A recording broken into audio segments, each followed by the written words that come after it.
Boker Tov, good morning, Rechavia Nachlaot in Yerushalayim. Thank you so much for joining us, and thank you to Mordechai and Raya for making this possible and hosting this shiur on Zoom and Facebook. So let's start with a guessing game. It's going to be pretty difficult to guess where I am now. Actually, instead of the regular, where is Rabbi Goldberg in Jerusalem, I am actually not in Jerusalem now. So where do you think I am? In order to make it a little bit easier, I'm going to step out of the car. Don't worry, I'm not driving now. And we'll do a nice 360.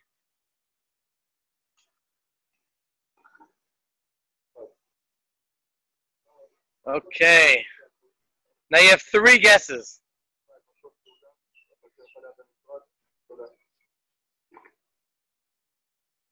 Maybe this big building behind me, maybe that will give it away. Okay, we're not going to take too much time. It's only for fun, anyways. Any suggestions? Let's see. Okay. Please write down in the comments or in the chat on Zoom. And in the next 3 or 4 seconds, depending on how I'm feeling. I'm sorry? Let's see. What did Malka Ruth write? Cancel. Let's see over here. No clue. Okay. Okay, I'm in Kfar Chabad, the central city of Chabad worldwide, and right here in Eretz Yisrael, not far from Tel Aviv. So maybe one day we'll do a trip, and we'll come to visit Kfar Chabad, seeing the amazing town. Now it's a city already that the previous Rebbe and the Rebbe instituted. Okay. The underlining theme that we're digesting from chapter 4 is as follows: that we have, when Hashem created the world with the name of Hashem, Yud and a Hey and a Vav and a Hey, and also with the name Elokim. In other words, Hashem himself created the world. Full stop. Not only that it's Hashem, like Hashem does everything, but because the world is a yesh, is a materialistic entity, so it's naturally yesh me'ayin, something from nothing. Only the Creator can do that. Now, when Hashem carries out different things in the world, sometimes he does it through this name or that name, Yud Kei Vav Kei, Elokim, Aleph Lamed, Shin Daled Yud. There are several. You could even argue that there are many names that Hashem has. It's only one Hashem, but depending on how he controls the world and how he blesses the world and how he impacts the world, he uses different names in order to accomplish different things. And so I'd like to put it a little more in perspective now, because in the next half of the chapter we're going to be addressing this more and more. I'm going to take an analogy from a cup with water. Now, the water is clear, unless there's something else which has been mixed into it, positive or negative. But the natural color of water is clear, colorless, clear. Now, if you put the water into a cup, naturally, the water takes on the color of the cup. So if you're holding a blue cup, which you can see through, not a mug, which you cannot, but a glass cup, which is blue, for example, and you look at the water, what color does the water seem to be? Blue. Because you're looking at the water through the prism of the cup. So, following this analogy, we can try to cut and paste to the way it is by Atzilut, in the highest world that there is. The most spiritual world that there is, the world of Atzilut. You have the 10 Sfirot, which are the 10 spheres, the 10 luminaries. Very powerful sources of light. each sphera is made up of two things: the light and the vessel. The light, which is HaShem. It's called the Or, the light of HaShem, which is so powerful. And then you have the Kli, you have the vessel. You have the vessel. So here's where spirituality differs from the physical world, the materialistic world. In the materialistic world, you ought to have two separate concepts. The concept of the vessel, and then you have what the vessel contains within itself. In the spiritual realm, you also have two concepts. It's called Or, light, and the Kli, the vessel. But we have a statement in the Kabbalah, in the Zohar, that says as follows, which this statement is really going to hopefully shed light onto what we're trying, no pun intended, light, onto our subject.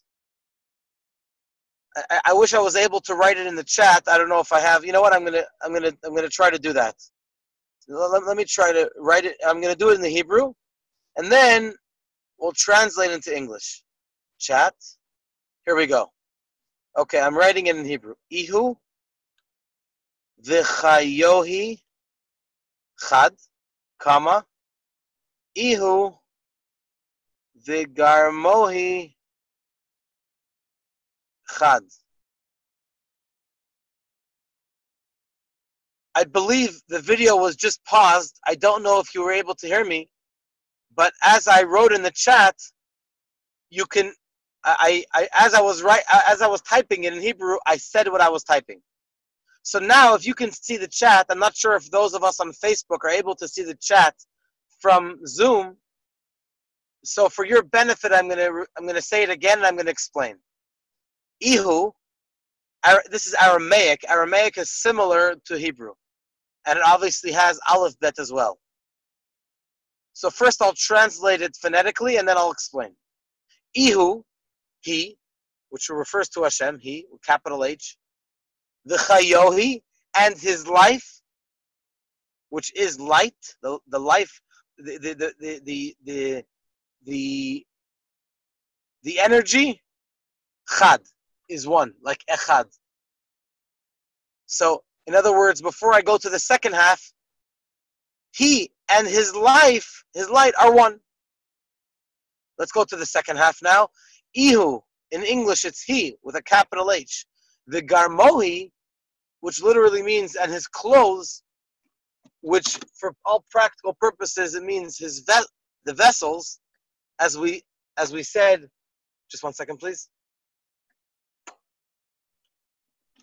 As we said earlier, that there are vessels in the world of Atzilut. Each sphera, each luminary has a light and a vessel. So Ihu v'garmohi chad. He and his vessels and his clothes, his garments, so to speak, are one. What does that mean to say? That means to say as follows. HaShem and the light,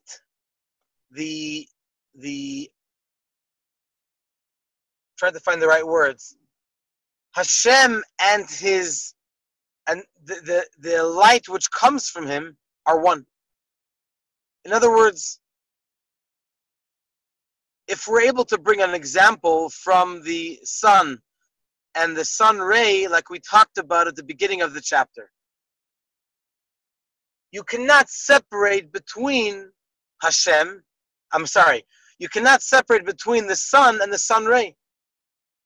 When you look inside the sun globe, the source, the luminary, the ma'or, the essence is one with its ray.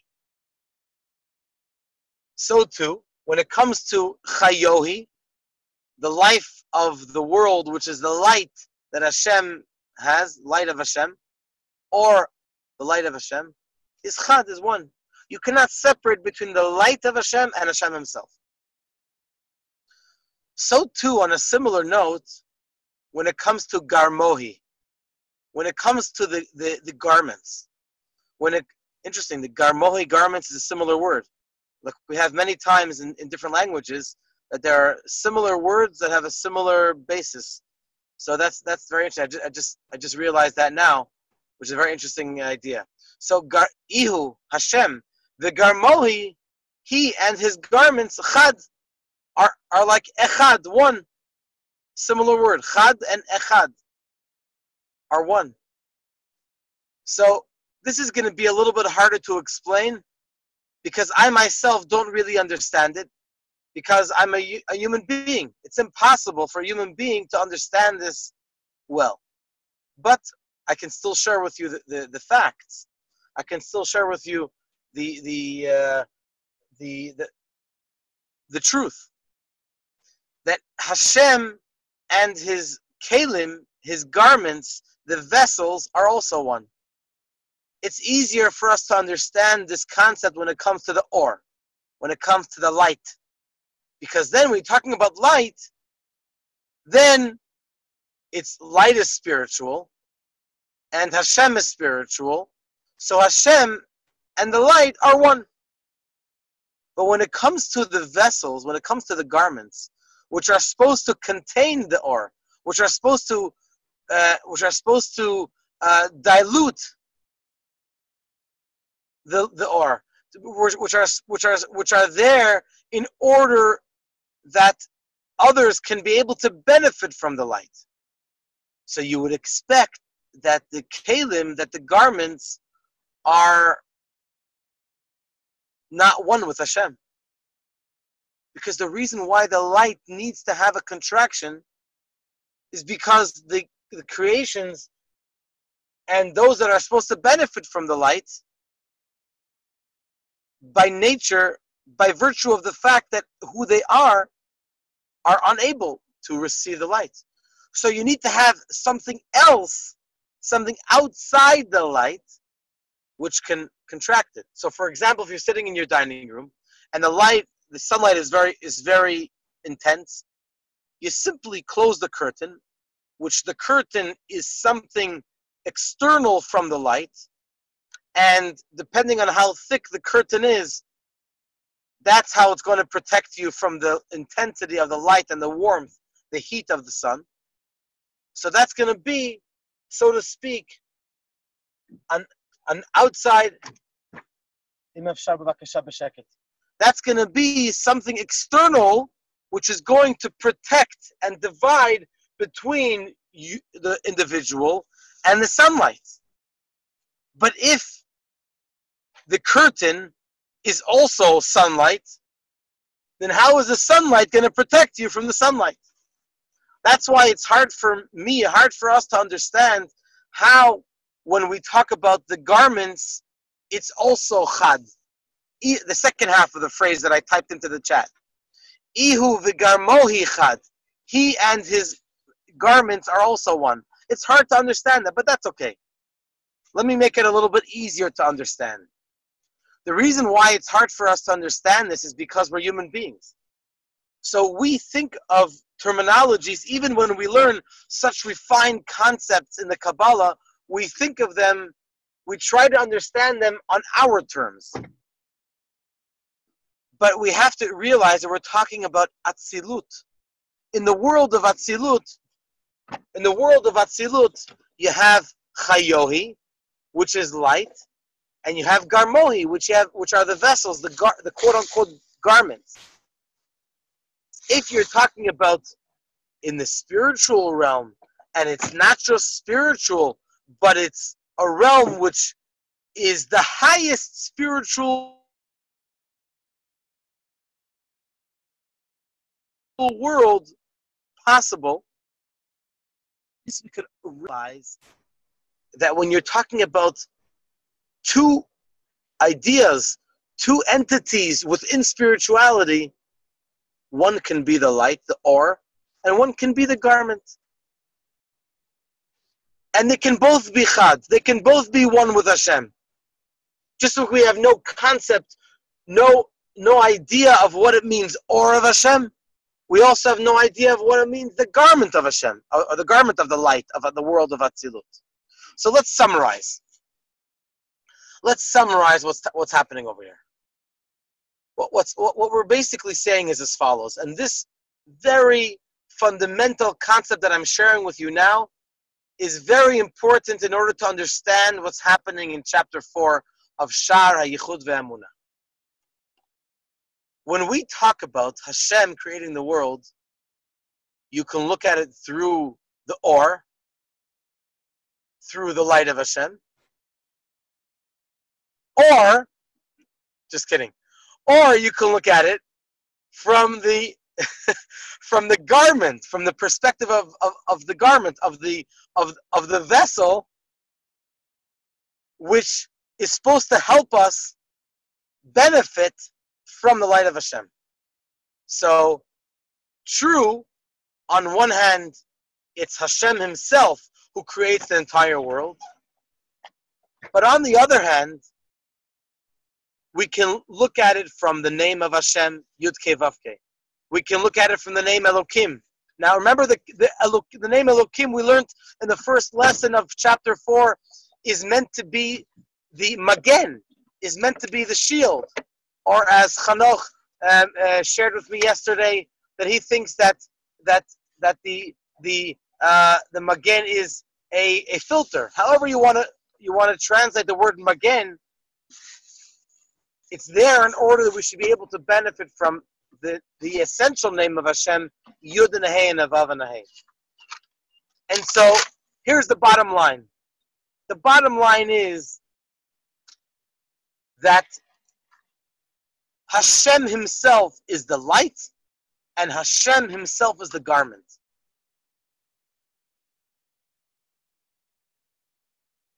So if we asked a couple of days ago, states that we're talking that it says that the name of Yud Kei Vav Kei created the world of the name of Hashem.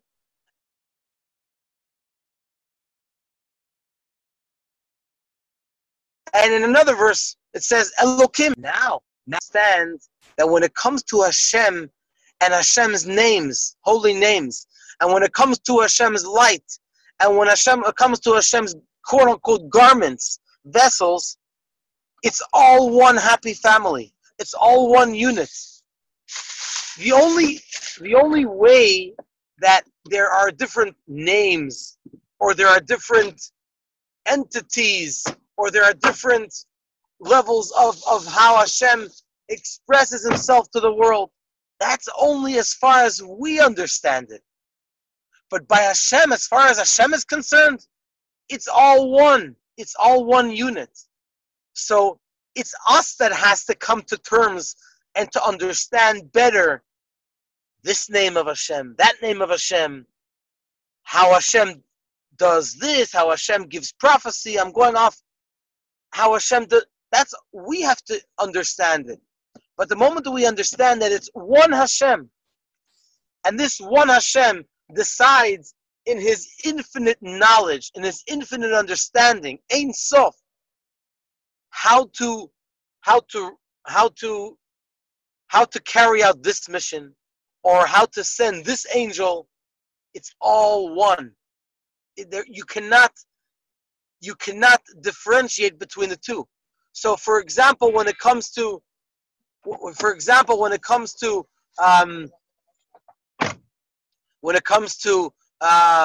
creating the world, or when it comes to running this issue, or that name of Hashem, or Hashem is the one that decides how to carry out his infinite chokhmah, wisdom, or his infinite will, his holy will.